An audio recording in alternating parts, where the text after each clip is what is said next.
Hinahampas ng bumubuhos na ulan ang mga glass window na mula sahig hanggang kisame ng marangyang mansyon ng mga Alcantara sa Forbes Park, Maynila.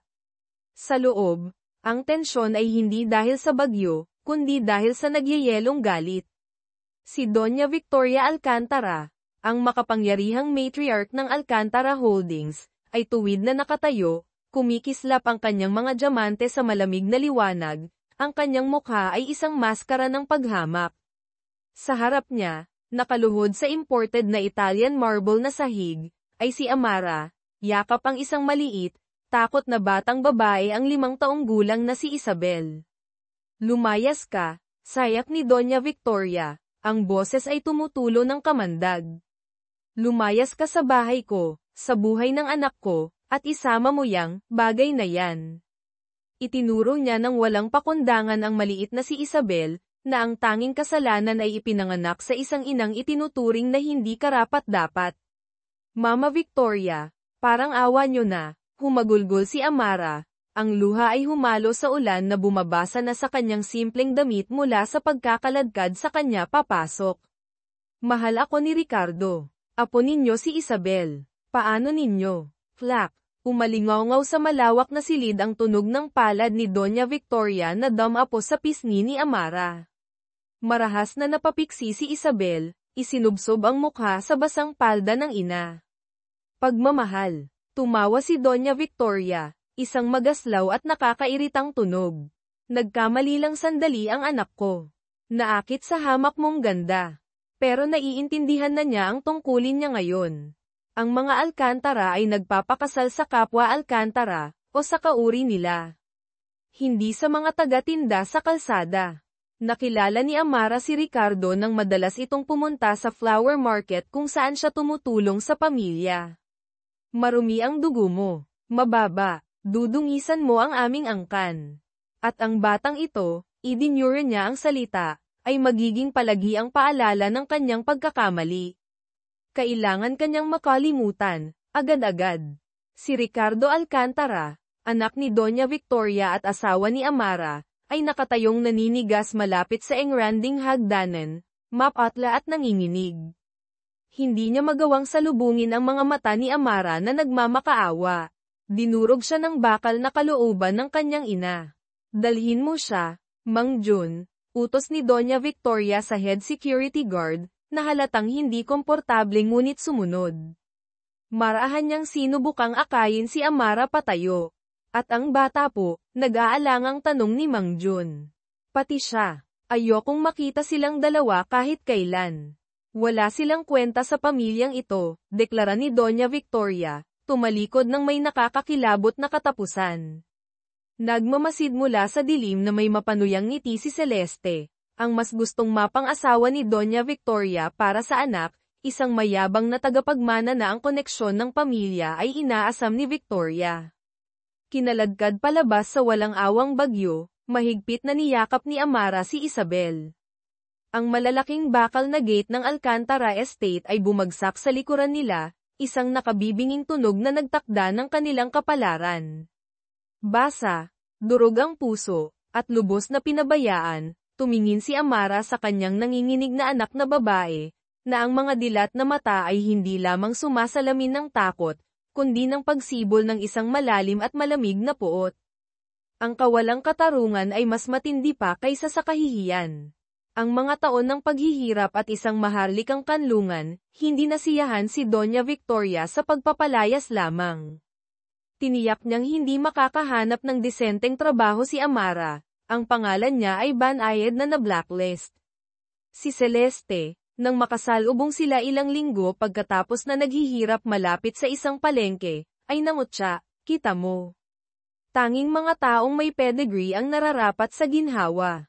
Dapat kang umalis ng Pilipinas. Maglaho ka. Pagkatapos ay itinulak ni Celeste si Amara, dahilan upang matamba silang mag-ina sa magaspang na semento. Tumama ang ulo ni Isabel, isang tila maliit na bukol noon, ngunit magkakaroon ng pangmatagalang kahihinatnan. Tumawa si Celeste at lumakad palayo, iniwan si Amara upang aliwin ang kanyang umiiyak at nasaktang anak. Iyon na ang huling patak. Alang-alang kay Isabel, Kinayod ni Amara ang bawat piso na mayroon siya, ibinenta ang mga huling labi ng kanyang dignidad, at bumili ng 2 one-way ticket palabas ng bansa. Napadpad sila sa maliit ngunit maunlad na sultanato ng Maharlika, isang kalapit na islang kaharian na kilala sa ganda at yaman nito. Mahirap pa rin ang buhay, ngunit nakahanap ng trabaho si Amara. Kalaunan ay nakakuha ng posisyon sa mga tauhan ng palasyo dahil sa kanyang mahinahong kalikasan at kasipagan. Doon siya napansin ng kamakailan lamang nabiyudong si Sultan Idris. Nabighani siya sa tahimik na lakas ni Amara, sa kanyang hindi mapagpanggap na kagandahan, at sa kanyang matinding debosyon sa anak mga katangiang ibang-iba sa mga mapagkalkulang courtier na kilala niya. Nakita niya ang lungkot sa likod ng mga mata nito ngunit pati na rin ang isang hindi matitinag na diwa. Pagkatapos ng magalang na panliligaw, nag-propose si Sultan Idris. Sa Maharlika, Amara, marahan niyang sinabi, ang katayuan ay iginagawad ng karakter, hindi ng kapanganakan. Pinipili ka ng puso ko. Hayaan mong ibigay ko sa iyo at kay Isabel ang buhay na nararapat sa inyo. Dito, ang pag-ibig ang tanging angkan na tunay na mahalaga. Lubos na natuwa at guminhawa, tinanggap ni Amara. Nagpakasal sila, at bigla, si Isabel ay hindi na ang itinapong apo ng isang tycoon sa Maynila, kundi si Prinsesa Isabel Yasmin ng Maharlika. Lumipas ang 15 taon. Namukadkad si Isabel bilang isang maganda, matalino, at mahinahong dalaga, matatas sa maraming wika, sanay sa diplomasya, ngunit nananatili ang isang tahimik na tindi na hinubog sa kanyang traumatikong pagkabata. Mahal niya ang kanyang stepfather, ang sultan, at ang kanyang mabait na nakatatandang stepbrother, si Crown Prince Olive.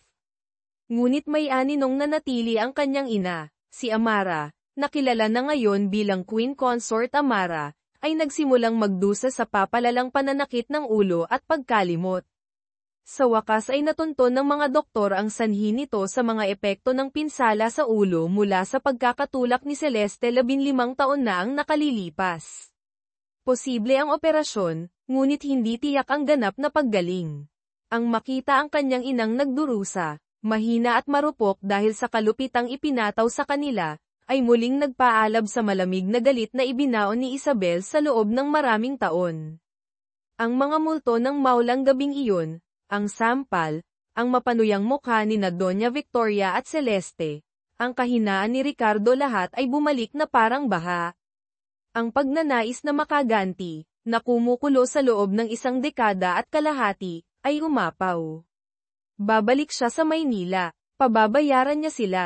Ang pagbabalik, pagsisimula ng infiltration, gumawa ng plano si Isabel. Pupunta siya sa Maynila sa ilalim ng pagkukunwaring dadalo sa kasal ng isang kaibigan, pagkatapos ay maglalaho sa lungsod sa ilalim ng isang huwad na pagkakakilanlan. Sa nag-aatubiling pagpapala at malaking tulong pinansyal ni Prinsipe Olive, gumawa siya ng bagong pagkakakilanlan, si Isabel, Cruz, isang matalino, masigasig, bagong nagtapos na estudyante ng business mula sa isang hindi gaanong kilalang unibersidad sa probinsya, kumpleto sa isang detalyadong peking resume. Ang kanyang target, Alcantara Holdings. Sa kanyang unang araw ng paghahanap ng entry-level position, tadhana o marahil ang sadyang pagkilos ni isa ang namagitan. Nagmamadali sa lobby ng naglalakihang Alcantara Tower, hawak ang isang kape. Aksidente, niyang nabunggo ang isang matangkad, napakagandang lalaki na nakabihis, natapon ang latte sa mamahalin nitong Brioni suit jacket. Ay, sorry po, bulalas ni isa, nagkukunwaring nahihiya habang lihim na tinitingnan ang matatalim na tampok at aura ng kapangyarihan nito. Mahigpit na hinawakan ng lalaki ang braso niya bago siya makatakas. Tumingin ka sa dinadaanan mo, sabi niya. Malamig ang boses ngunit may bahid ng inis. Nang dudumi tapos tatakas, tiningnan niya ito mula ulo hanggang paa. Pangalan. Saang departamento ka papunta? Isabel Cruz, sir. Ako po, nandito po ako para sa isang interview. Nauutal na sabi ni isa, ginagampanan ang papel na baguhang natatakot.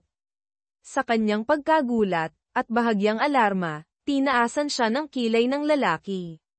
Interview. Interesante. Ako si Mateo Salazar, Executive Vice President. Baka umupo ako. Ngumisi siya, halatang natutuwa sa maliwanag niyang pagiging clumsy, ngunit may kung ano sa kanyang mga mata ang nagpatagal sa tingin nito ng higit sa kinakailangan. Itinago ni isa ang kanyang pagkabigla. Mateo Salazar, kanang kamay ni Ricardo Alcantara, kilala sa kanyang katalinuhan at kalupitan sa negosyo. At, kung paniniwalaan ang mga society column, halos engaged na kay Celeste Alcantara. Perpekto ito, at mapanganib. Paglalayag sa tangke ng mga peteng, naipasa ni isa ang interview. Ang kanyang mga sagot, maingat na inihanda at hango sa kanyang royal na edukasyon sa ekonomiya at diplomasya, ay walang kamali-mali, higit pa sa inaasahan para sa isang inaakalang bagong graduate. Masusing pinanood siya ni Mateo, isang kisap ng hindi paniniwala, pagkatapos ay hinala, sa kanyang mga mata. Nakapag-abroad ka na ba, Ms. Cruz? Matalas niyang tanong. Hindi po, sir, maayos na nagsinungaling si isa. Sa probinsya lang po namin, kadalasan. Probinsyana. Kumunat ang noo ni Mateo. May kakaiba siyang pakiramdam na nakita na niya ito dati, o isang taong kamukang kamukha niya. Ang kanyang tindig ay masyadong pino para sa inaangkin niyang background. Bago pa siya makapagtanong pa, pumasok si Ricardo Alcantara sa conference room. Mateo, kailangan nating pag-usapan ang quarterly reports. Napigil ang hininga ni isa. 15 taon. Nandoon siya, ang kanyang ama. Mas matanda, may mga linya ng stress sa paligid ng mga mata, ngunit hindi may kakailan na siya iyon. Tiningnan siya nito ng basta-basta, nag-alok ng isang magalang ngunit malayong tango, malinaw na walang pagkilala. Ang pamilyar na kirot ng pagiging invisible sa kanya ay tumama sa kanya, ngunit agad niya itong itinago. Tandaan ang plano, sabi niya sa sarili. Hindi niya deserve ang luha mo. Determinado na makisama agad, ginugol ni isa ang kanyang libreng oras sa pagbabasa ng mga libro tungkol sa corporate culture at mga tungkulin ng sekretarya sa isang malaking bookstore. Nakita siya ulit ni Mateo doon. Ms. Cruz, sabi niya, ginulat siya. Akala ko ba pumasa ka sa interview? Bakit nagbabasa ka pa ng ganito? O baka naman, hindi ka gaanong nagsabi ng totoo tungkol sa experience mo. Ang tono niya ay nanunukso, ngunit matalas ang kanyang mga mata. Habang nag-uusap sila, isang mabigat na libro ang umuga sa mataas na estante sa itaas ni isa. Bago pa siya makakilos, kumilos si Mateo nang may nakakagulat na bilis, hinayla siya palapit sa kanya gamit ang isang braso habang inaabot ang libro gamit ang isa pa upang patatagin ito. Sa isang sandali, magkaharap sila, naghahalo ang hininga, ang lapit niya ay hindi inaasahang nakakabagabag, at nakakaakit. Nabasag ang sandali ng isang matinis na boses. Mateo, anong ginagawa mo kasama siya? Nakatayo doon si Celeste Alcantara, nag-aapoy sa pagka-possessive ang mga mata. Tiningnan niya si isa na parang peste. Agad na naramdaman ni isa ang namumuong bagyo. Excuse me, Sir, Ms. Alcantara. Kailangan ko nang bumalik, mabilis niyang sabi, kumawala at nagmamadaling umalis. Kumapit si Celeste sa braso ni Mateo, nagsisimula ng magreklamo tungkol sa bagong empleyado. Paglala ng mga salungatan, diamante at dignidad, sa executive dining hall ilang araw pagkatapos, hindi sinasadyang nasaksihan ni isa si Ricardo na sinusuyo si Celeste, binibigyan ito ng bagong bylang designer na relo. Ang casual na pagmamahal, ang madaling pag-aari na mayroon si Celeste ito ay isang malinaw na kaibahan sa sariling mga alaala ni isa, na nagpasiklab sa kumukulong galit sa loob niya. Kinuyam niya ang mga kamao sa ilalim ng mesa, tahimik na nanunumpa na wawasakin ang kanilang komportableng mundo. Kalaunan, habang naghahatid ng mga dokumento sa opisina ni Mateo, natagpuan niya itong walang tao. Ang tukso ay nakikipaglaban sa pag-iingat, sumulyap siya sa kanyang mesa, nag-iisip kung anong mga lihim ang nasa loob ng kanyang computer. Sakto nang yumuko siya palapit, lumitaw si Mateo sa pintuan, pinapanood siya na may hindi mabasa na ekspresyon. Bago pa siya makapagsalita, sumugod si Celeste papasok. Ikaw, sigaw ni Celeste, itinuturo ang daliring may pulang-pulang kuko kay Isa. Sino ka? Saan galing ang pamilya mo? Alam mo ba kung sino ang tatay ko? Pumagit na si Mateo sa kanila. Celeste, kumalma ka. Si Isa ang bago kong assistant. Assistant, pang-aalipusta ni Celeste. Mukha siyang dapat naglilinis ng Cubeta. Hindi ko matiis tong mga mumurahin at magagandang maliit na bagay na lumiligid sa'yo. Upang igiit ang kanyang pangingibabaw, ipinakita ni Celeste ang isang malaki at magarbo na singsing na diamante. Nakikita mo to, galing Antwerp, isang bagay na kahit panaginip lang ay hindi mo mahahawakan, lalo pat ang kinin, ikaw na daga ng kanal. Sinalubong ni Isa ang tingin ni Celeste nang may malamig na pagkaaliw. Bahagya siyang yumuko, sinusuri ang bato gamit ang ekspertong mata na hinasa ng maraming taon na napapalibutan ng mga alahas ng Maharlika. Ito, casual niyang sabi, sapat na malakas ang boses para marinig ni Mateo. Medyo, kapanipaniwala ang pagkakagaya. Malayo na rin pala ang narating ng teknolohiya ng cubic zirconia, no? Kung gusto mo ng mga peke, Celeste, mabibigyan kita ng isang buong kahon. Perpekto para sa Instagram feed mo. Namula sa galit si Celeste. Pinanood ni Mateo, nabighani sa kahinahunan at hindi inaasahang kaalaman ni Isa. Napahiya at galit na galit, lumaya si Celeste, hila si Mateo, nanunumpa na ipapatanggal si Isa sa trabaho. Mamaya sa araw na iyon, dahil sa pagdududa, dinala ni Celeste ang singsing sa isang kagalang-galang na alahero. Ang hatol, isang mataas na kalidad na peke. Napahiya siya ng husto. Nabanggit ng alahero na kailangan ng sanay na mata o kagamitan para makita ang panlilinlang. Si Mateo, na narinig ito kalaunan mula sa isang tsismosang staff, ay lalong naghinala. Paano nakilala agad ni Isa Cruz, ang simpleng babae mula sa probinsya, ang pekeng diamante? Hinarap niya si Isa. Paano mo nalaman ang tungkol sa diamante, Isa? Swerte lang po sa hula. Pag-iwas niya, nag-aalok ng isang kaakit-akit ng ngiti na hindi umabot sa kanyang mga mata. Hindi ito pinaniwalaan ni Mateo, ngunit pinalampas niya ito, sa ngayon. Mga multo ng nakaraan at gawa ng kabutihan, naatasan si Isa na maghatid ng mga kagyat na dokumento sa mansyon ng Alcantara.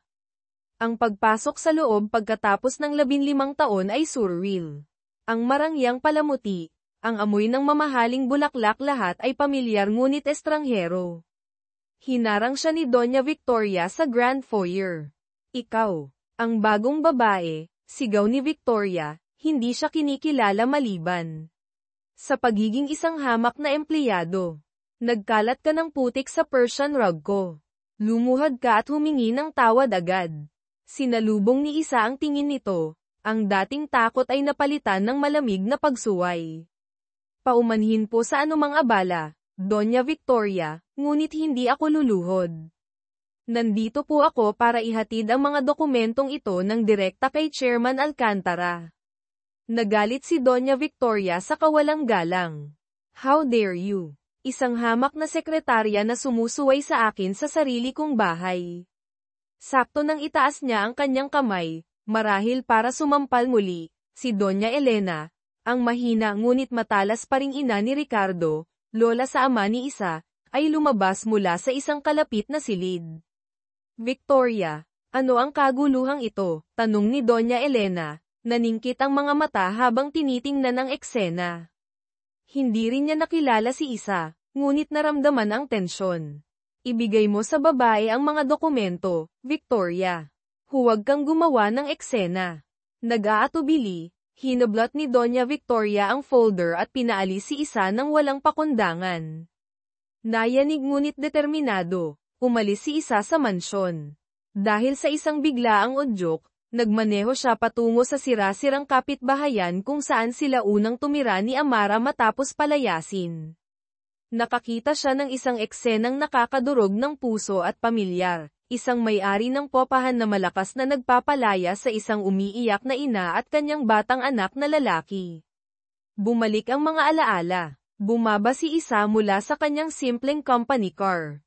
Magkano ang utang nila? Malamig niyang tanong sa may-ari ng popahan. Nagulat, sinabi ng may-ari ang halaga. Binuksan ni Isa ang kanyang pataka na lihim na pinondohan ng mga account mula sa Maharlika at nagbayad ng ilang buwang upa ng advance. Agad na nagbago ang kilos ng may-ari. Umiyak sa pasasalamat ang ina. Hindi alam ni Isa, sinundan siya ni Mateo, mausisa sa kanyang pupuntahan pagkatapos ng insidente sa mansyon. Pinanood niya mula sa kanyang kotse, nakatago sa dulo ng kalye, habang tahimik na ginagawa ni Isa ang gawang ito ng kawang gawa. Hindi ito tugma sa profile ng ambisyosa. Posibleng mapanlinlang na bagong dating na sinusubukan niyang unawain. Ito ay nagpakomplikado sa mga bagay-bagay. Ito ay nagparamdam sa kanya na mas lalo pa siyang nakakaintriga. Ang subasta, paghihiganti ng isang reyna, sina Doña Victoria at Celeste, na naglalayong palakasin ang imahe ng pamilya sa gitna ng mga bulong-bulungan tungkol sa problema sa pananalapi, ay nag-organisa ng isang marangyang charity auction. Si Victoria, habang naghahalongkat sa safe ni Ricardo ng mga bagay na i-donate, ay natagpuan ang delikadong pendant na diamante na hugis sampagita ang ibinigay ni Ricardo kay Amara noon, isang simbolo ng kanilang nawalang pag-ibig. Nakita ito ni Ricardo na nakalista sa auction catalog at nakaramdam ng kirot ng pagkakasala at pagkawala ngunit walang sinabi, nakakulong pa rin sa ilalim ng kontrol ng kanyang ina. Sa auction, na ginanap sa isang kumikinang na hotel ballroom, si Celeste, nang makita si Isa na tumutulong kay Mateo, ay sinadyang, nadapa, natapon ang maitim na pulang lipstick mula sa kanyang clutch papunta sa simple ngunit eleganteng hiniram na damit ni Isa. Oops, clumsy ako, peking sabi ni Celeste, idinagdag sa mahinang bulong, basura na tulad mo ay nararapat na magmukhang basura. Napatiimbagang si Isa, pinipigilan ang sarili. Bago pa siya makakilos, si Mateo, na nasaksihan ang sinadyang kilos, ay tahimik na sumenya sa isang assistant. Ilang minuto pagkatapos, isang nakamamanghang, hating gabi asul na gown ang inihatid kay Isa. Nang lumabas siya, nagbagong anyo, maging si Mateo ay tila sandaling napigil ang hininga. Nagsimula ang auction. Isa-isang nabenta ang mga item. Sa wakas, ipinakita ang sampagita pendant. Nagsimula ng mahinahon ang bidding. Nanood si Ricardo, naguguluhan. Ngumisi si Doña Victoria, nasiyahan sa simbolikong pagbura kay Amara. Mukhang naiinip si Celeste. Patuloy na tumaas ang presyo. Pagkatapos, sakto nang isasara na ng auctioneer, isang malinaw na boses ang umalingaw-ngaw mula sa likuran kung saan nakatayo si Isa sa tabi ni Mateo. $200,000. Isang kolektibong hininga ang pumuno sa silid. Lahat ng mata ay napalingon kay Isa Cruz, ang hindi kilalang assistant. Napanganga si Celeste. Nanlaki ang mga mata ni Doña Victoria sa hindi paniniwala. Mukhang natigilan si Ricardo. Sold, sigaw ng auctioneer. Hinampas ang gavel. Pagkatapos, kinorner ni Celeste si Isa. Nagyayabang ka ba? Munting walang kwenta. Sinusubukang makuha ang atensyon gamit ang perang halatang wala ka. Sino ang nagsulsul sa iyo? Bahagyang ngumiti si Isa. May nagpasuyo lang sa akin na magbid para sa kanila. Confidential ang pagkakakilanlan nila. Umalis siya. Iniwan si Celeste na nagngingit-ngit at si Mateo na malalim ang iniisip. Alam niyang walang ganoong kalaking pera si Isa. Sino ba talaga siya? At bakit ang partikular na kwintas na iyon? Nag-iimbestiga si Mateo. Umaatake si Celeste. Si Mateo, na lubos ng naghihinala, ay gumamit ng kanyang mga mapagkukunan upang mas malalim na imbestigahan ang background ni Isa. Ang address sa probinsya ay totoo ngunit simple. Ang mga record sa universidad ay tumugma. Gayunpaman, nanatili ang mga anomalya mga puwang sa kanyang kasaysayan, ang misteryo ng kaalaman sa diamante, ang bid sa auction. Tinanong niya ang kanyang ama tungkol sa Sultan ng Maharlika, na sandali niyang nakilala. Kilala siya ng kanyang ama bilang isang makapangyarihan ngunit mapag-isang figura.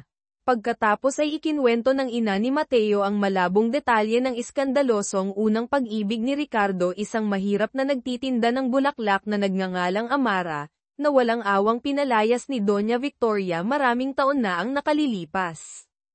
Ang pangalang Amara ay hindi agad nag-ugnay, ngunit nagtanim ito ng binhi.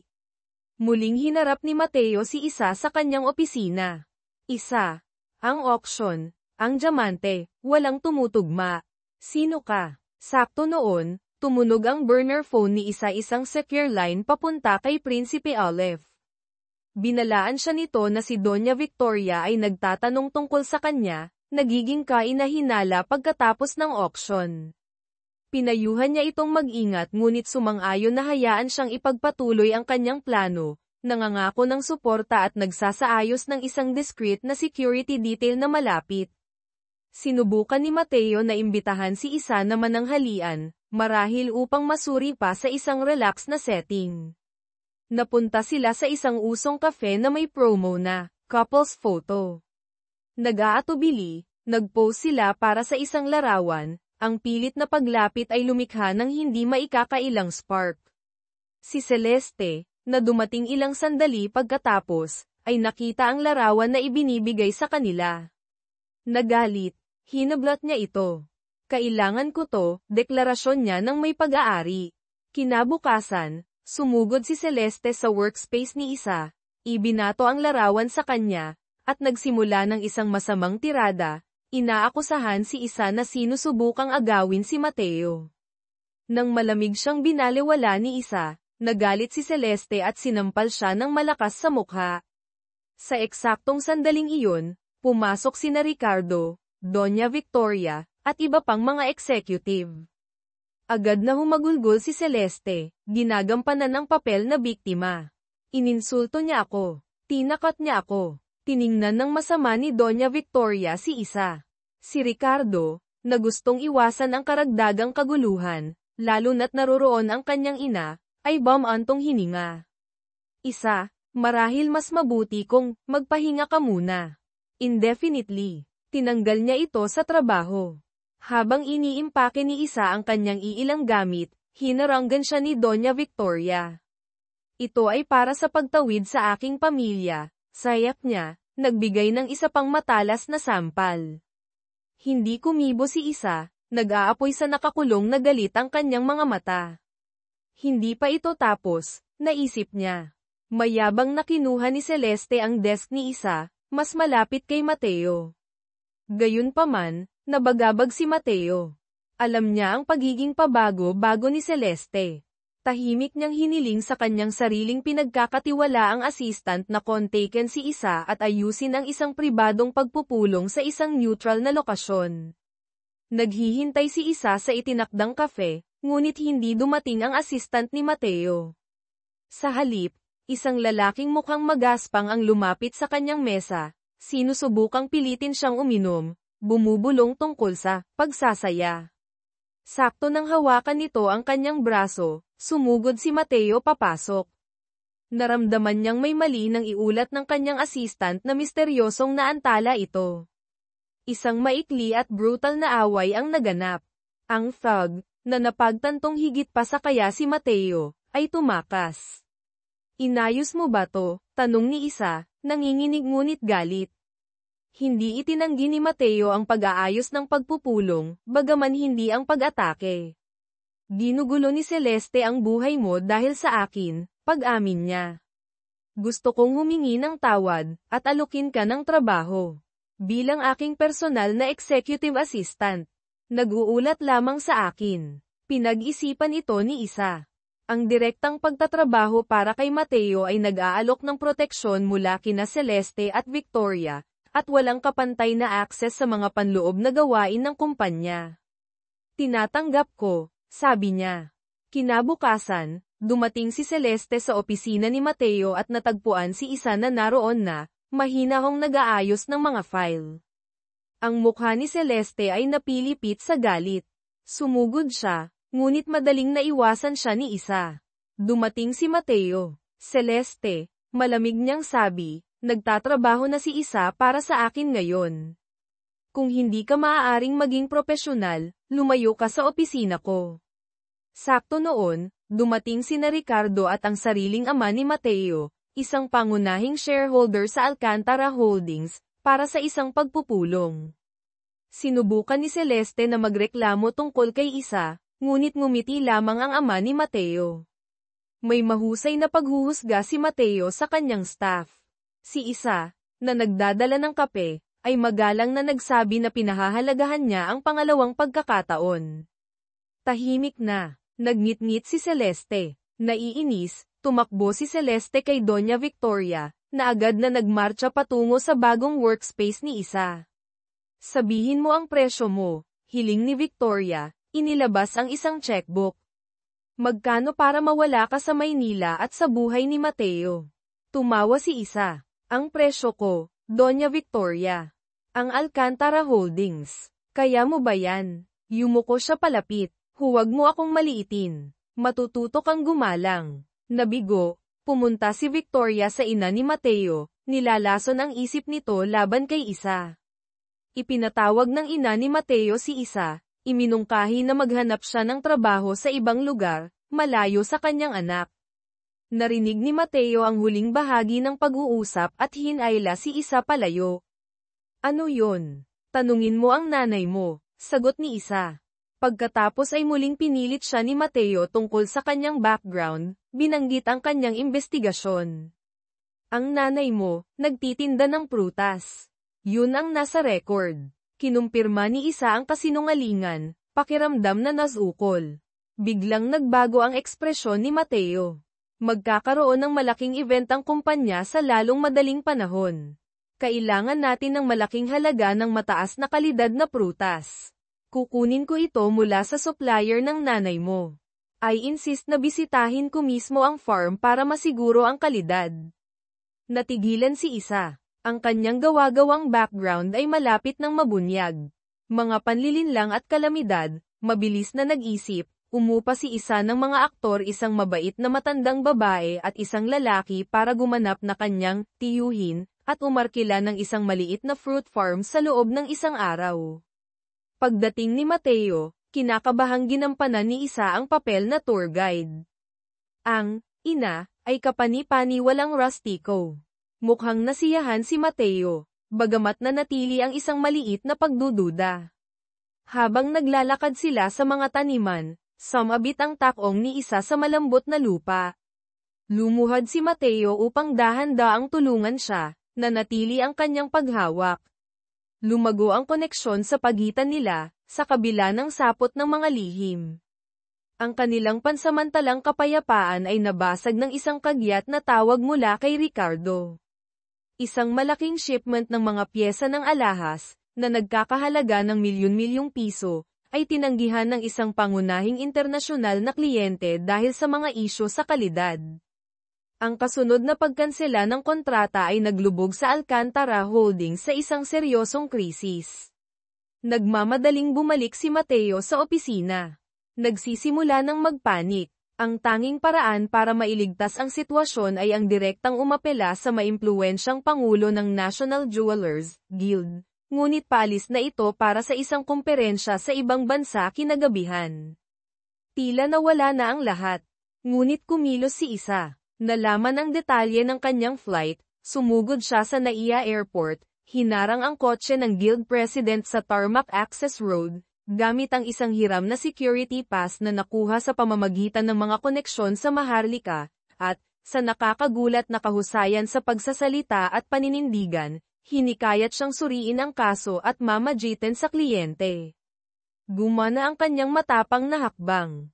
Natigilan si Mateo nang marinig ito. Isa, napakadelikado niyan. Pwede kang maaresto. Desperadong panahon, Sir Mateo, mahinahon niyang sagot. Kung mabibigo ang kumpanya, lahat tayo ay talo. Si Ricardo, na naabisuhan tungkol sa interbensyon ni Isa, ay ipinatawag siya. Isa, Ms. Cruz, salamat, iniligtas mo kami. Bagamat hindi pa rin niya alam kung sino siya, ang marinig ang tunay na pasasalamat mula sa kanyang ama, kahit sa kontekstong ito, ay nagdulot ng isang komplikadong halo ng sakit at kasiyahan kay Isa.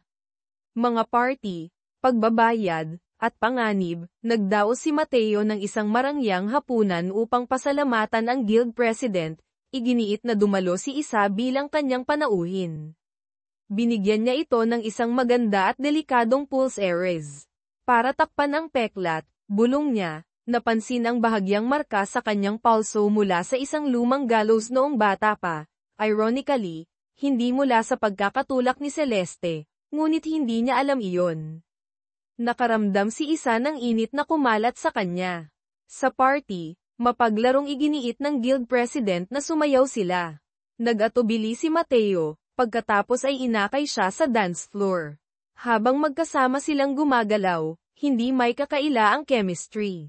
Nakatago sa mga anino, pinanood sila ni Doña Victoria, naningkit ang mga mata nito na may panibagong mali siya. Sa isang kasunod na company staff party, si Celeste, lasing at galit na galit dahil hindi siya binigyan ni Mateo ng ganoong atensyon o regalo, ay hinarap si Isa. Inihagis niya ang isang baso ng red wine, na dumihan ng asol na gown na binili ni Mateo para sa kanya.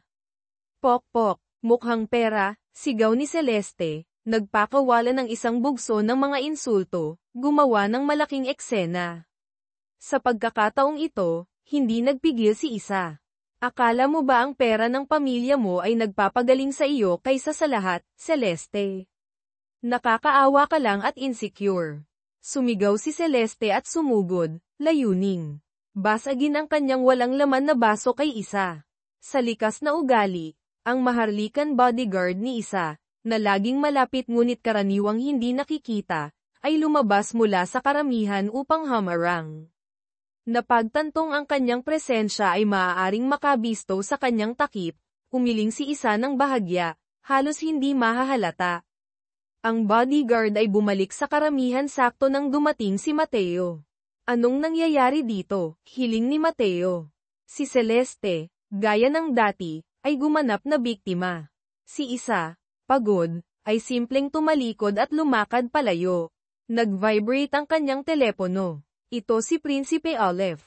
Iniulat ng bodyguard ang insidente. Isa, malamig na bakal ang boses ni Olive. Sabihin mo lang. Ipapaasikaso ko sa mga tao ko siya at ang buong pamilya niya. Permanente. Hindi. Kuya Olive, sagot ni Isa, gamit ang magalang na terminong Filipino para sa nakatatandang kapatid na lalaki. Laban ko ito. Kailangan kong gibain ang imperyo nila ng mag-isa. Pero salamat, nangako siyang magiging mas maingat. Pagkatapos, gumawa siya ng isa pang tawag sa isang pinagkakatiwalaang contact sa media. Ipinarating niya ang discreet na na-record na video ng bodyguard tungkol sa pagwawala ni Celeste habang lasing. Kinabukasan, sumabog ang iskandalo online at sa mga tabloid. Bumagsak ang presyo ng stock ng Alcantara Holdings. Galit at napahiya, nakita ni Celeste si Isa na paalis ng office building dala ang isang kahon. Nabulag sa galit, pinaharurot ni Celeste ang kanyang sports car engine at itinutok diretso kay Isa. Si Mateo, na lumabas sa likod ni Isa, ay nakita ito. Tinakli niya si Isa, hinayla siya palayo sa daan ng kotse sakto sa oras. Dumaan ang kotse ng humahagibis, muntik na silang tamaan. Tiningnan ni Isa si Celeste, na tumingin pabalik ng may pagsuway bago humarurot palayo.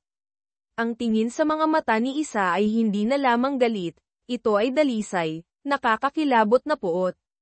Ito na yun, naisip niya. Wala nang pagpipigil. Dumating si Doña Victoria sa eksena hindi nang may pag-aalala, kundi nang may mga pagbabanta. Dapat kang magpasalamat na hindi ka pinatay ng anak ko. Huwag kang maglakas loob na pumunta sa pulis. Lumitaw si Ricardo, mukhang nababagabag, at inalok si Isa ng isang makapal na sobre ng pera. Parang awa mo na, Isa. Ituring na lang natin itong isang hindi inaasahang aksidente. Tumingin si Isa mula sa nagbabantang ina patungo sa mahinang ama, pagkatapos ay kay Mateo, na tahimik na nakatayo, naguguluhan. Pakiramdam niya ay lubos siyang nag-iisa at pinagtaksilan. Ito rin ba ang gusto mo, Mateo? Tanong niya, bahagyang nanginginig ang boses. Natanggapin ko ang pera at magpanggap na walang nangyari. Hindi makatingin si Mateo sa kanyang mga mata. Inabot niya sa kanya ang sobre ni Ricardo. Tinitigan ito ni Isa, pagkatapos ay tumingin pabalik sa kanya. Walang halaga ang pera, ang kawalan ng suporta ang lahat. Kinuha niya ang pulse earrings na ibinigay ni Mateo at ibinalik ito sa kanyang kamay. Sira na ito, mahina niyang sabi. Ang boses ay may bahid ng sakit. Tulad ng anumang tiwala na maaaring mayroon ako. Ito, muntik nang kumitil sa buhay ko. Tumalikod siya at lumakad palayo. Ang determinasyon na lubusang wasakin ang mga Alcantara ay tumigas na parang bakal. Hinigpitan ang silo ng pananalapi, agad na naglabas si Isa ng nakapipinsalang impormasyon tungkol sa malalaking, dating nakatagong utang ng Alcantara Holdings sa kanyang mga kontak sa media. Kumalat na parang apoy ang balita. Nagsimulang umalis ang mga pangunahing kasosyo, humihingi ng bayad. Nanawagan ang mga bangko ng mga pautang. Ang kumpanya ay nasa bingit ng pagkalugi.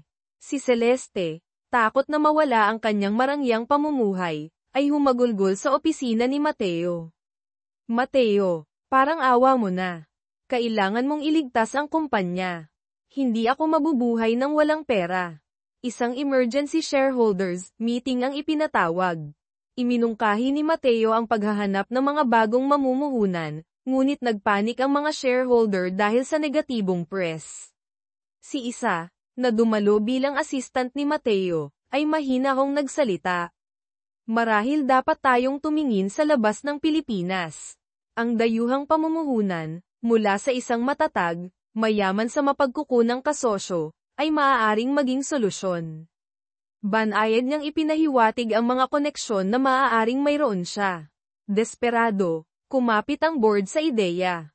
Si Mateo, na naintriga at walang nakikitang ibang pagpipilian, ay sumang-ayon. Iminungkahi ni Isa ang Sultanato ng Maharlika bilang isang potensyal na kasosyo, binanggit ang kanilang lumalagong kapangyarihang pang-ekonomiya. Inatasan ni Mateo si Isa na gawin ang mga paunang hakbang at sumang-ayon na kailangan nilang personal na maglakbay doon upang masiguro ang kasunduan. Lihim na ngumiti si Isa. Perpektong nasa tamang landas ang ikalawang yugto ng kanyang plano. Ngunit ang pagpunta sa Maharlika kasama si Mateo, mapapanatili kaya niya ang kanyang lihim na pagkakakilanlan sa sarili niyang kaharian. Paglalakbay sa Maharlika, mga lihim at pagkislap, sa paglalakbay. Patungong Maharlika, si Isa ay sobrang mapagbantay, nakasuot ng malalaking salaming pang-araw at pinananatiling mababa ang profile. Napansin ni Mateo ang kanyang hindi pangkaraniwang pag-iingat. Pagdating doon, lumayo si Isa upang lihim na makipagkita kay Prinsipe Olive. Tiniyak niya sa kanya na siya na ang bahala sa lahat. Tinitiyak na mananatiling protektado ang kanyang pagkakakilanlan habang inaayos ang mga kinakailangang pagpupulong para kay Mateo sa ilalim ng pagkukunwari ng mga karaniwang diplomatikong channel. Mag-focus ka lang sa plano mo, kapatid, sabi niya, ngunit mag-ingat ka kay Mateo na iyan. Nakikita ko ang paraan ng pagtingin niya sa iyo. Si Mateo naman, ay nakita si Isa na taimtim na nakikipag-usap sa isang gwapo at may awtoridad na lalaki, si Olive, na hindi niya nakilala sa labas ng konteksto, mula sa malayo. Isang kirot ng selos ang gamulat sa kanya. Ito ba ang kumpidensyal na kontak na nabanggit niya? Sa kabila ng umiiral na tensyon, ang ibinahaging layunin at kakaibang lokasyon ay naglapit kina Isa at Mateo. Nang ginawin si Isa sa malamig na hangin sa gabi, walang salitang ipinatong ni Mateo ang kanyang jacket sa kanyang mga balikat. Kung hindi ka komportable, mahirap mag-concentrate sa negosyo, paliwanag niya ng magaspang, bagamat ang kanyang mga mata ay nagpapakita ng mas malalim na pag-aalala. Nag-aalala ka ba tungkol sa deal? Tanong ni Isa. Ang deal? Oo, pag-amin ni Mateo, ngunit mas tungkol sa iyo. Ang hindi inaasahang kahinaan sa kanyang boses ay nagpatibok sa puso ni Isa. Sa pamamagitan ng mga opisyal na channel na inayos ni Olive, Nakakuha si Mateo ng pulong sa pinuno ng Maharlikan Jewelers Association, na pagkatapos ay nagrekomenda ng pulong kay Crown Prince Olaf mismo, binanggit ang interes ng prinsipe sa mga potensyal na malakihang pamumuhunan. Pagdating ni na Mateo at isa sa itinakdang lugar ng pagpupulong, isang pampublikong pavilion, naganap ang sakuna. Biglang lumitaw ang mga armadong lalaki, nagpaputok, malinaw na target si Prinsipe Olaf na kara-rating lamang ng hiwalay. Sumiklab ang kaguluhan. Si Mateo, na agad na kumilos ng may sanay na reflexes na hindi kailanman pinaghihinalaan ni isa, ay hinawakan siya, pinagsanggalang siya gamit ang kanyang katawan, at ay nalalayan sila sa gitna ng nagpapanik na karamihan patungo sa medyo ligtas na lugar sa likod ng isang haligi. Ang kanyang kahinahunan sa ilalim ng putukan ay nakakagulat. Mabilis na na-neutralize ng mga Royal Guard ni Prinsipe Olaf ang mga umatake. Nayanig ngunit hindi nasaktan, tiniyak ni Olaf na sina Mateo at isa ay may hatid pabalik sa kanilang hotel sa ilalim ng mahigpit na bantay. Protektahan ng prinsesa sa lahat ng gastos, tahimik niyang iniutos sa kanyang kapitan, tumango patungo kay isa, isang utos na hindi narinig ni Mateo. Bago sila maghiwalay, huminto si Mateo sa pinto ni isa. "I-lock mo ito. Huwag mong buksan para sa kahit sino." Mahigpit niyang tagubilin, ang mga mata ay naghahanap sa kanya ng may pag-aalala. "Magandang gabi, isa." Ang pagpupulong ay inilipat sa mahigpit na binabantayang palasyo ng hari. Pagpasok nila, isang tagapaglingkod sa palasyo ang likas na yumuko ng mababa kay isa bago napigilan ang sarili. Naningkit ang mga mata ni Mateo. Iyon ay hindi ang paggalang na ipinapakita sa isang hamak na assistant. Mabilis na inilihis ni Prinsipe Olaf ang atensyon, nagtanong tungkol sa mga detalye ng panukala sa pamumuhunan. Kalaunan, kinausap ni Olaf si Mateo ng pribado. "Maayos ang panukala," sabi niya. "Ngunit ang isang makabuluhang pamumuhunan na tulad nito ay nangangailangan ng due diligence. Magpapadala ako ng isang team sa Maynila upang personal na siyasatin ang Alcantara Holdings. Kung maayos ang lahat, magpapatuloy tayo." Pagkatapos ay idinagdag niya, tinitingnan si Mateo ng may katalinuhan, "Napakahusay mong humawak sa sarili mo sa insidente kahapon." Hindi reaksyon ng isang ordinaryong negosyante. Matatag na sinalubong ni Mateo ang tingin nito. "Nasa panganib pa rin ang assistant ko. Hindi ko siya may iwan." Hindi mukhang kumbinsido si Olaf ngunit pinalampas ito. Muling sumama kay isa. Ibinalita ni Mateo ang tungkol sa inspection. Umuusad na ang deal. Nang matapos ang kanilang opisyal na gawain, mayroon silang isang araw bago ang kanilang flight pabalik. Ginalugad nila ang masiglang kabisera ng Maharlika. Ang tensyon sa pagitan nila ngayon ay isang malinaw na halo ng hinala, atraksyon, at ibinahaging panganib. Ang mga linya ay lumalabo, mabilis. Pagpapakasal, pagkakasilo, at paglala, bumalik sila sa Maynila at sinalubong ng balitang pasabog na naghihintay kay Mateo. Formal na inanunsyo ng kanyang ina at ni Doña Victoria ang kanyang pagpapakasal kay Celeste. Isang marangyang engagement party ang pinlano para sa katapusan ng linggo. Nagalit si Mateo, hindi man lang siya kinonsulta. Gayunpaman, si Celeste ay tuwang-tuwa, nagyayabang na sa lahat tungkol sa kanyang katayuan. Personal niyang inimbitahan si isa sa engagement party, malinaw na layuning ipagmalaki ang kanyang tagumpay. Sa ilalim ng matinding panggigipit mula sa kanyang ina, na binanggit ang karangalan ng pamilya at mga alyansa sa negosyo, nag-aatubiling pumayag si Mateo na ituloy ang party, ngunit ang kanyang kilos ay nagyayelo. Sa marangyang kaganapan, halos hindi niya hinawakan si Celeste. Nang tanungin ng isang society reporter kung ang pagpapakasal ay isang strategic merger para iligtas ang pabagsak na Alcantara Holdings, maayos na nagsinungaling si Doña Victoria, "Kalokohan. Ito ay pulos tungkol sa pag-ibig at pagsasama ng dalawang tapat na pamilya." Naiinis, biglang hinayla ni Mateo ang kanyang kamay mula kay Celeste at lumakad palayo, sinabing may kagyat na negosyo. Iniwan si Celeste na napahiya sa harap ng lahat. Si Celeste, Galit na galit, ay kinorner si Isa kalaunan, ipinapakita ang malaking engagement ring. Nakikita mo to. Akin na siya ngayon. Lumayo ka, munting ahas. Tinaasan lang ni Isa ng kilay. Ang engagement ay hindi kasal, Celeste. Kahit ano pwedeng mangyari. Hinanap ni Mateo si Isa kalaunan, gustong magpaliwanag. Isa, tungkol sa engagement, wala akong pakialam kung sino ang pakasalan mo, Sir Mateo. Malamig na putol ni Isa, bagamat kumikirot ang puso niya. Sakto noon, ipinatawag ni Ricardo si Isa. Humanga sa kanyang mga koneksyon sa Maharlika, gusto niyang makuha ang kanyang input sa paghahanda para sa paparating na pagbisita ng inspeksyon ni Prinsipe Olive. Narinig ito ni Doña Victoria at iginiit na si Celeste, bilang hinaharap na ginang ng bahay at fiancé ni Mateo, ay dapat nakasamang mamuno sa mga paghahanda kasama si Isa. Nag-aatubiling pumayag si Ricardo. Sa mga pulong ng pagpaplano, patuloy na sinubukang pahinain ni Celeste si Isa, nagmumungkahi ng hindi naangkop na mga venue o menu. Mahina hong pinabulaanan ni Isa ang bawat mungkahi, binabanggit ang mga kilalang kagustuhan ni Prinsipe Olive, na nalaman mula sa mga taon ng pamumuhay kasama niya.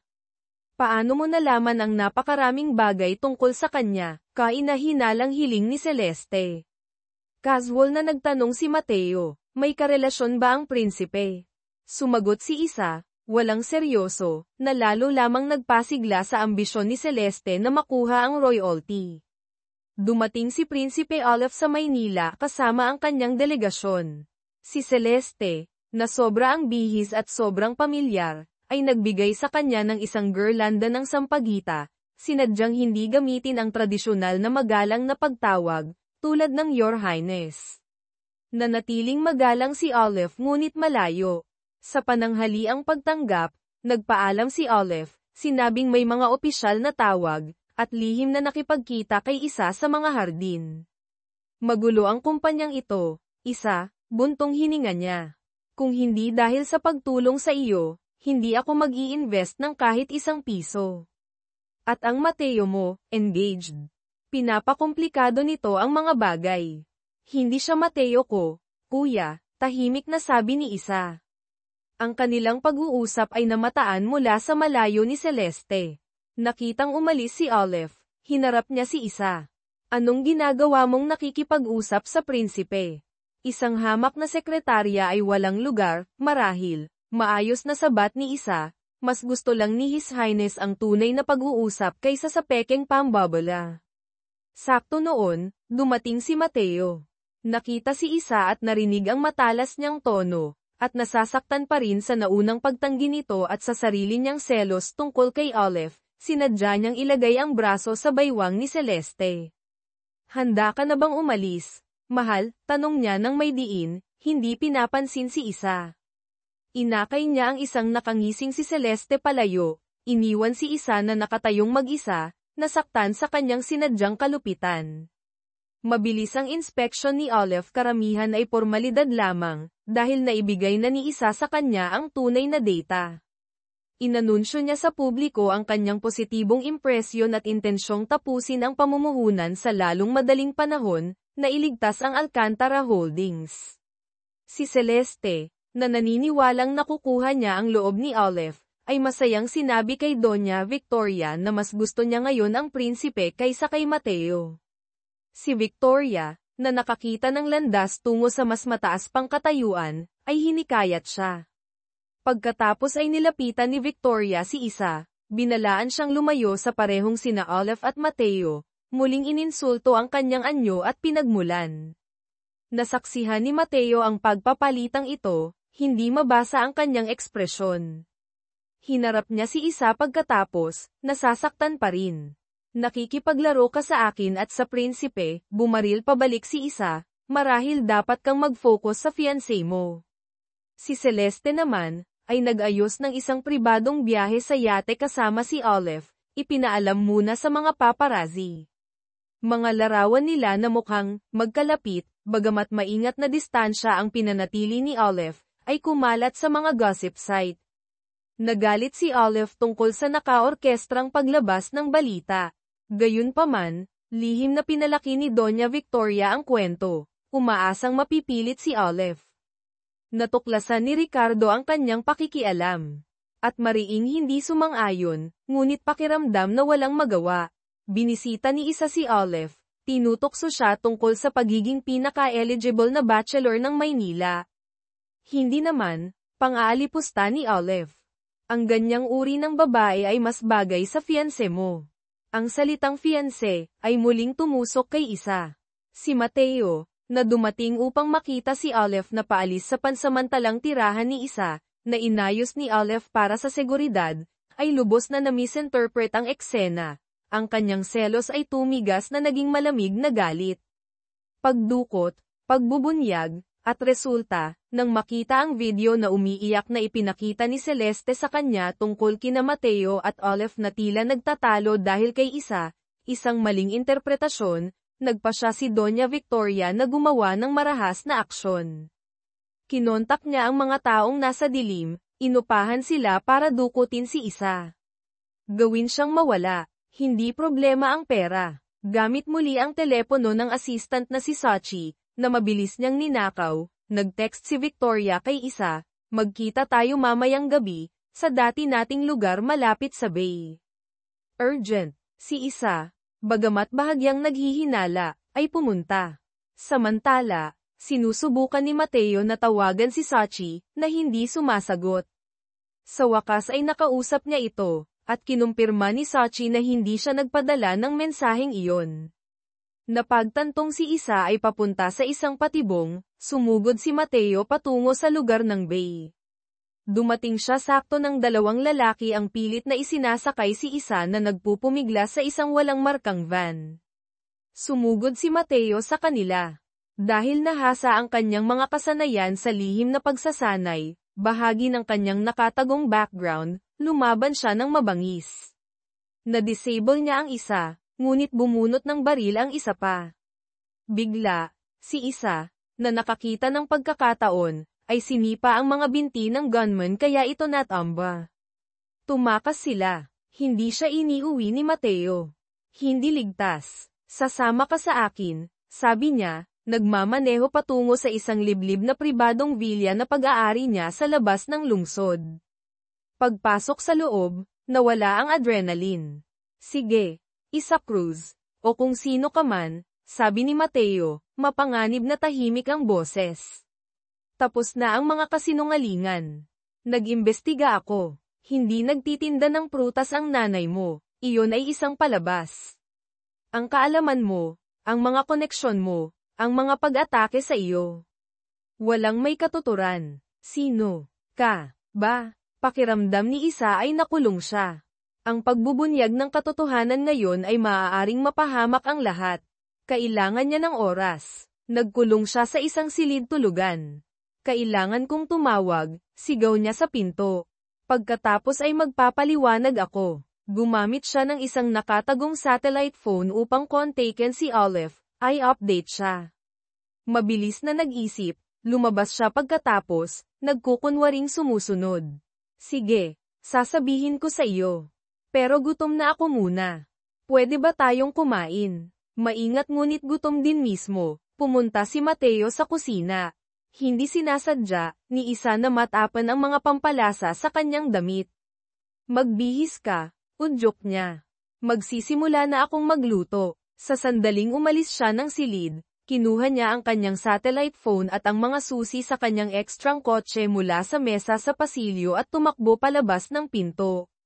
Hindi siya nakalayo, liblib ang villa, hindi pamilyar ang mga kalsada.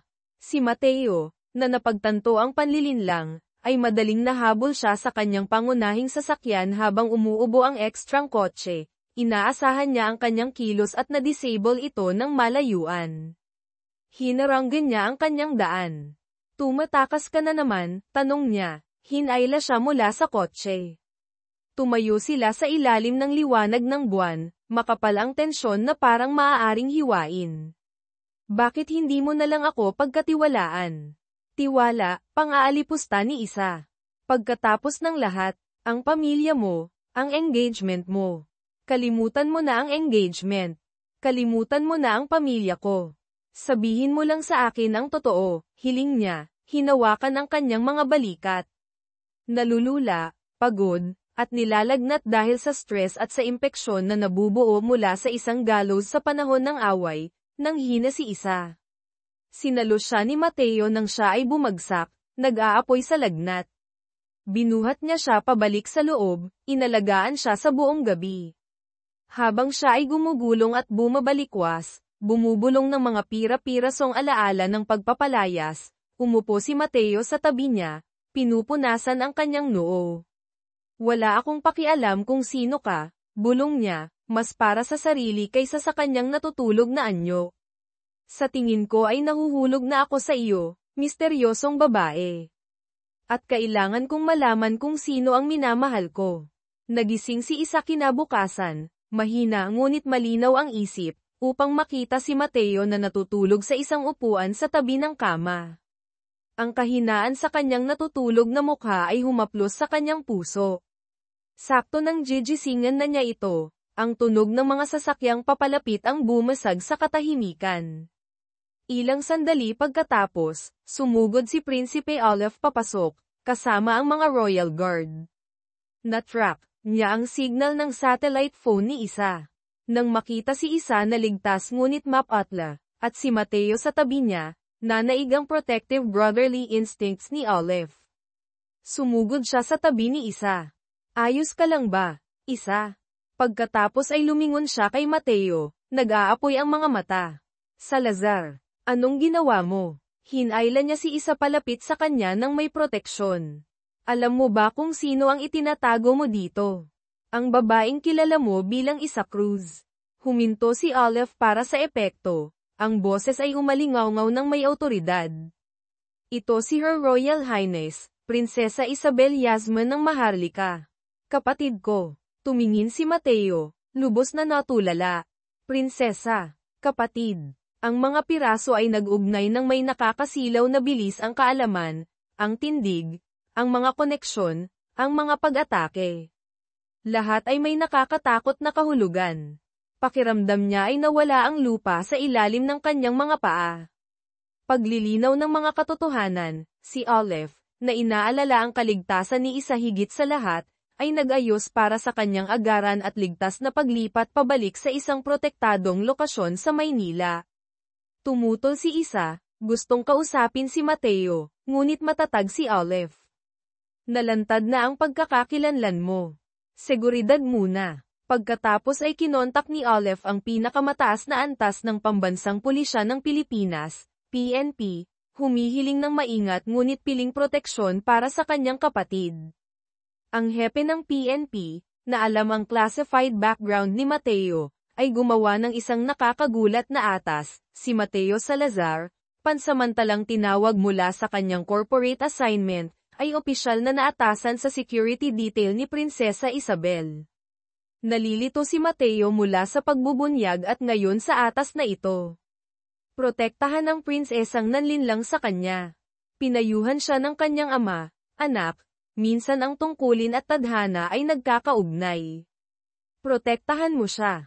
Tinanggap ni Mateo ang misyon, ang kanyang damdamin ay isang gusot na halo ng tungkulin, pagtataksil, at hindi maikakailang atraksyon.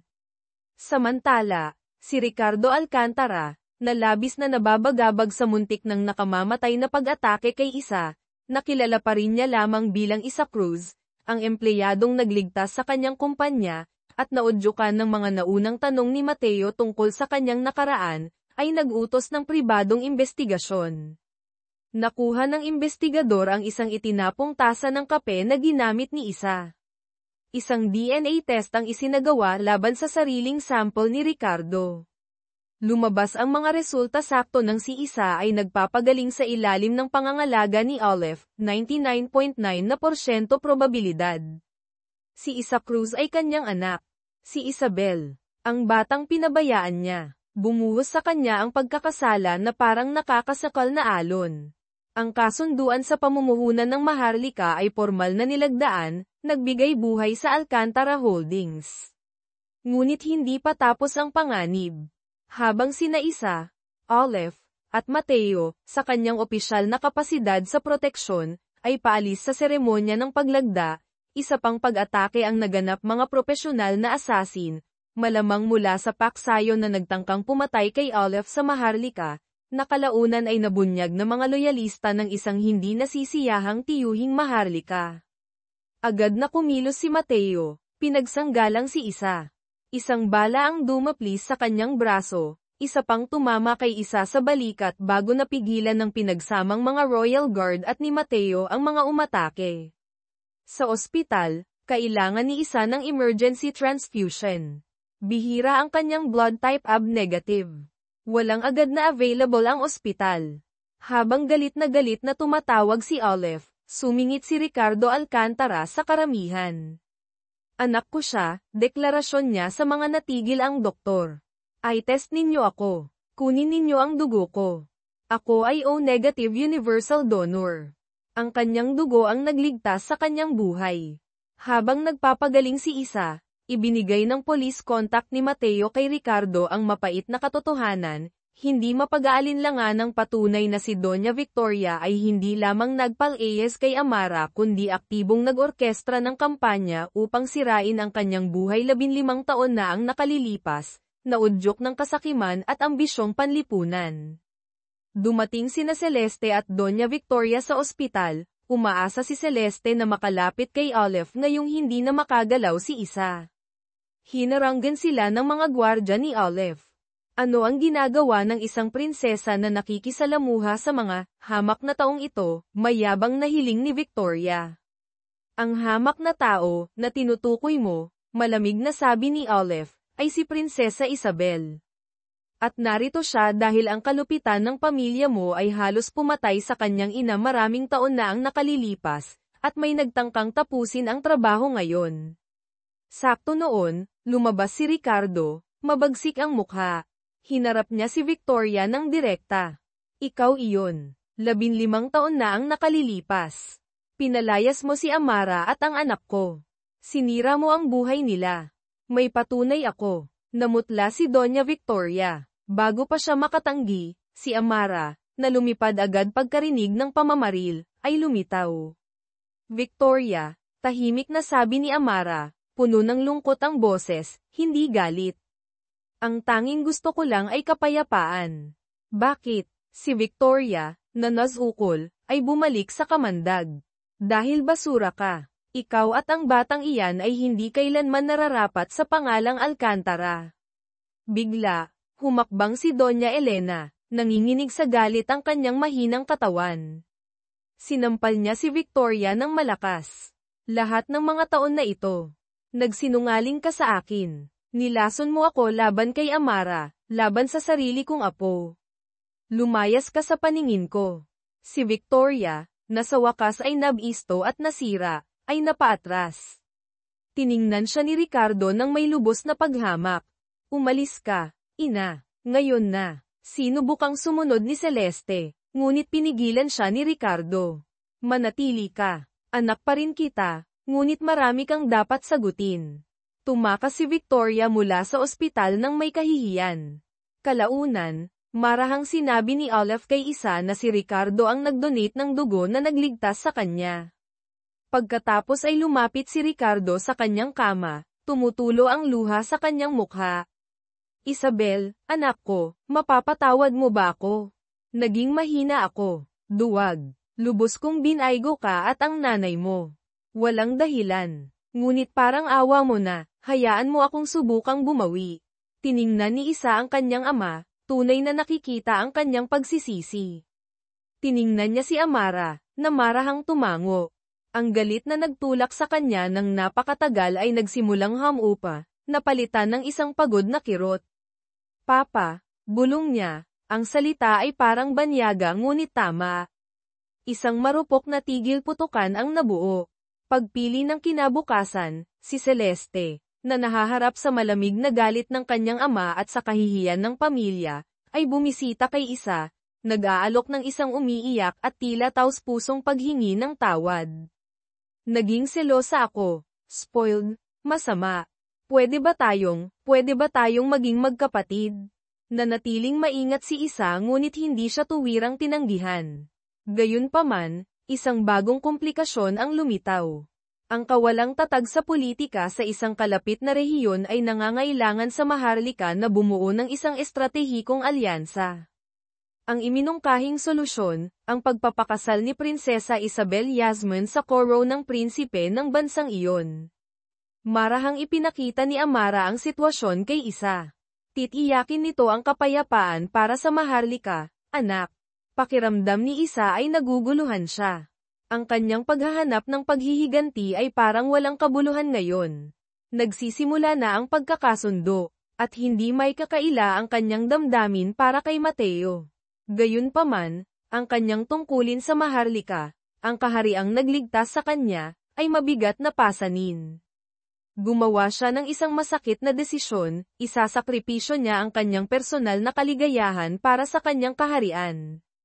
Sinabi niya kay Mateo na kailangan niyang mag-focus sa kanyang mga tungkulin sa hari, ipinapahiwatig na ang hinaharap sa pagitan nila ay imposible dahil sa kanilang magkaibang mundo, banayad na itinutulak siya pabalik kay Celeste na ngayon ay nagsisisi. Samantala, si Doña Victoria, na nakatira mag-isa sa isang murang popahan, ay natunton ng mga loan shark na pinagkakautangan niya ng malaki matapos maputulan ng pera. Binugbog nila siya nang hindi siya makabayad. Nakatanggap ng balita si Isa, na, sa kabila ng lahat, ay anonymong nag-ayos na bayaran ang mga medical bill ni Victoria at nagpadala ng mga grocery. Nalaman ito ni Celeste at labis na naantig sa kabaitan ni Isa sa babaeng nagdulot sa kanya ng napakaraming sakit. Si Isa, na naghahanda para sa kanyang pagbabalik sa Maharlika at sa potensyal na nakaayos na kasal, ay tinapos ang muling pagsasaayos ng Alcantara Holdings.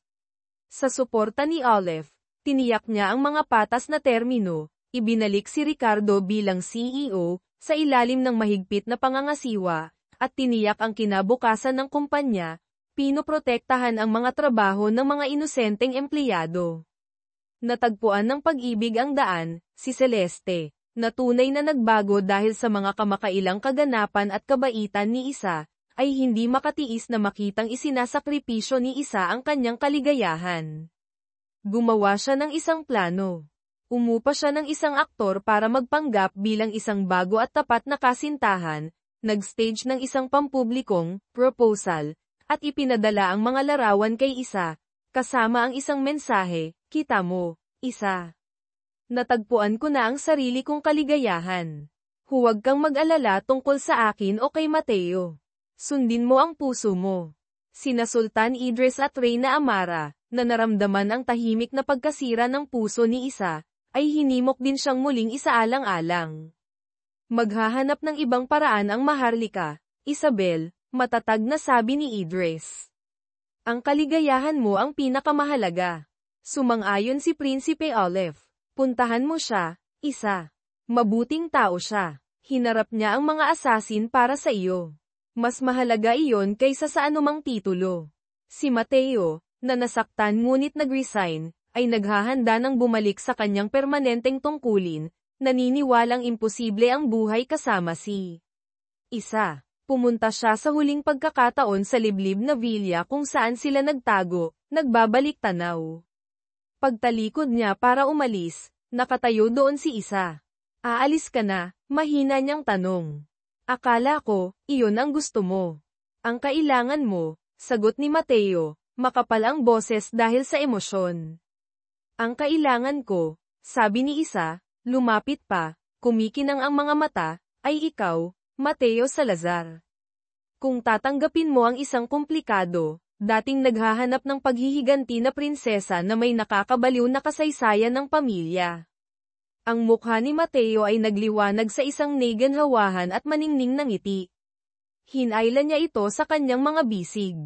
"Ang komplikado ang espesyalidad ko," bulong niya sa buhok nito. Pagkatapos ay ibinunyag niya na formal na hiniling ni Olive na manatili siya bilang kanyang permanenteng pinuno ng seguridad, isang papel na masaya niyang tinanggap, idinagdag, "Bagaman ang pagprotekta sa puso mo ay maaaring mas mahirap na atas." Inilabas niya ang delikadong sampagita bracelet, na ngayon ay perpektong naayos na. "Ito, naniniwala ako, ay sa iyo." Ikinabit niya ito sa kanyang pulso. Sa ilalim ng kalangitan ng Pilipinas, malayo sa mga korte ng hari at mga larangan ng labanan sa korporasyon, ang prinsesang naghanap ng paghihiganti ay natagpuan ang kapatawaran, at ang sundalong nagbabantay ng mga lihim ay natagpuan ang pag-ibig. Ang kanilang hinaharap ay hindi magiging simple, ngunit ito ay magiging kanila, magkasama.